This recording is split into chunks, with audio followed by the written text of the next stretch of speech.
Z join, right? Okay. Nombor 4, right? Okay. Simpan emas tapi gram tak bertambah-tambah. Okay. Macam mana tu?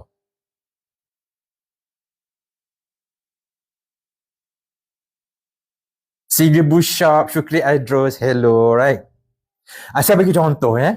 2005 A simpan 1 gram. 2026 A masih ada 1 gram. Maybe lah 2005 harga 1 gram tu cuma RM70 per gram. 2006 harga je hari ni dah 617 per gram. Nilai je dah naik. Tapi silap faham nombor 4 adalah tiada penambahan gram. Itu adalah konsep yang tak betul, right? Okay, emas tidur, ya, emas tidur. Exactly, hamba Allah. Okay, nicely put, right? Emas tidur, right?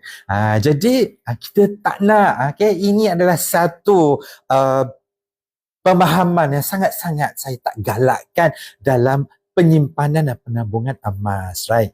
Yang kita sangat galakkan adalah gold saver strategy, right? Tahu tak macam mana gold saver strategy ni? Harga emas naik, kita senyum. Sebab kita dah simpan emas kan. Harga emas turun, kita borong. Kita tambah lagi gram emas.